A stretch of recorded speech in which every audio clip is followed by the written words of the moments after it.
Good morning class. This is your class for economics, and in this class we are going to continue our chapter number 3, that is economic reforms since 1991. In that chapter we have already studied the LPG, liberalization, privatization, globalization. Liberalization means giving liberty, giving freedom to the industrial sector. Privatization means shifting industries from public sector to private sector. And G stands for globalization, which means linking of Indian economy with the economy of rest of the world. So now we are going to study the arguments in favor of economic reforms, that why people supported economic reforms in India. The first reason was increase in the rate of economic growth. According to the data, growth of GDP increased post 1991 because we have now more industries, more liberty to open industries, and we are now importing and exporting a number of goods. So obviously our GDP will increase. Also, the sector wise contribution, the growth of agriculture sector declined because in LPG, in economic reform, the whole focus was on liberalization, privatization, globalization. And if you go through them deeply, then you will see that these three were related to industrial sector and there were no focus on agriculture sector. So that is obvious that agriculture sector will decline. Next is industrial sector showed fluctuations, ups and downs, but the contribution of service sector increased. The maximum contribution after 1991 in GDP was of service sector. Second is inflow of foreign investment. Now we have liberalized the foreign investment. We have invited the private investment over there. So foreign companies and foreign investors are now investing in Indian economy, investing in Indian companies. Okay. This led to rapid increase in the FDI, that is foreign direct investment. The third is rise in export. With the shift from a closed to an open economy. Earlier, we were not very much involved in import and export, but due to globalization, we have increased our import and export. Now we have an open economy through which various trade reform, India witnessed considerable increase in exports of auto parts, engineering goods, IT software and textile. Now what happened due to export and imports liberalization, India imported a number of capital goods. Capital goods mean machinery to produce goods in India, and then after production they started exporting their goods outside the country. So there was a rise in export. Fourth comes increase in foreign exchange reserve. When we are exporting goods, that is obvious that we will receive money from the foreign country also, and that will lead to increase in the foreign exchange reserve. The fifth is control on inflation. Increase in production, tax reform and other reforms helped in controlling inflation. Earlier, there was more money of demand because India was lacking investment. But now, when LPG is continuing, then what happened that we have FDIs. With FDI, we have greater supply of money, and greater supply of money will automatically control the inflation rate. Okay. Next comes some arguments against these economic policies or economic reform, that is LPG. The first is increase in unemployment. Though there was a growth in GDP, but such growth failed to generate sufficient employment opportunities because we tried to make our economy machine oriented rather than labor oriented, and that was the point where we have mistaken, because India is rich in labor and there is a very cheap labor available in India as compared to other countries because of population. Then our focus must be to utilize that resource, to utilize the manpower that is very much available in India also at cheaper rate, and we neglected that. That's why the unemployment increased. Next is neglect of agriculture. As you can see, the LPG, three of the policies, liberalization, privatization, globalization, were focused on industrial sector, and the main sector of Indian economy is agriculture, and there was no focus or there was no contribution made toward that sector in the LPG policy. Next is low level of industrial growth. Industrial sector witnessed a slowdown in the term of growth. This was mainly due to cheap imported goods because of globalization, lack of infrastructure facilities, etc.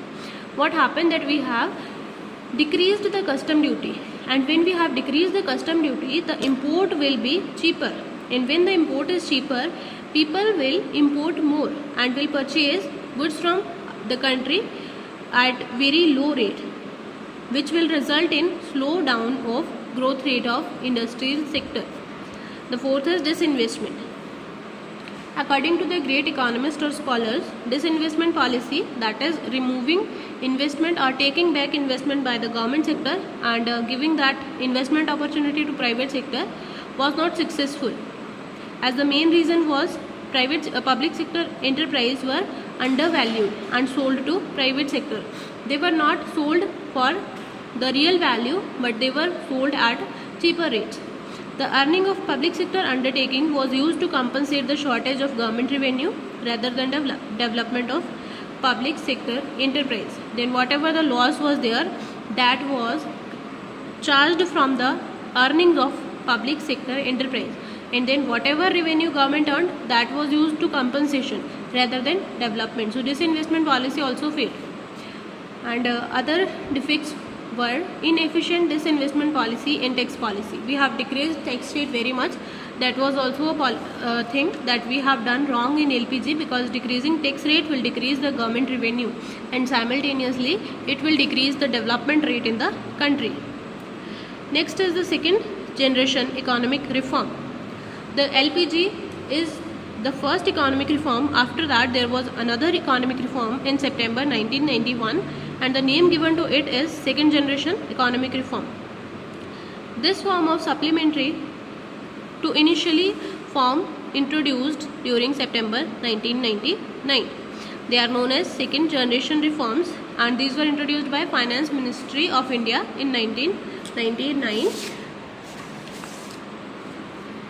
The introduction was held in the conference of World Bank and IMF. World Bank and IMF conference was held, and the announcement for the second list of economic reform in India was made. And the list that reforms were made are as, the first is, this time liberalization was for Indian agriculture rather than industry. The second is development of social and economic infrastructure facilities. The third is reform in telecommunication sector. The next, help the Indian firms so as to become multinational corporation. Undertaking of more risk by banking sector. Help the development of creative power of Indian people.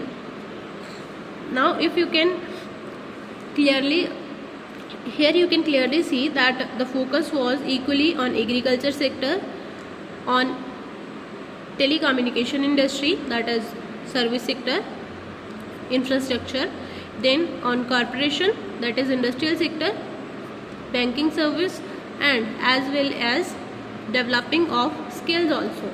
So the second generation economic reform was much better than the first generation economic reform, but the result as compared to second generation economic reform, but the result of first reform as compared to the second generation economic reforms was much better. Alright, the last topic in this chapter is WTO, that is World Trade Organization. Now what is World Trade Organization? It is an institution which was founded on January 1st, 1995. Alright, it was replaced by GATT, that is General Agreement on Trade and Tariffs. There was an institution named General Agreement on Trade and Tariff that was earlier running the whole rules and regulations of trading between two or more countries, that is import and export was handled by it. But after 1995 this GATT was abolished and WTO was established.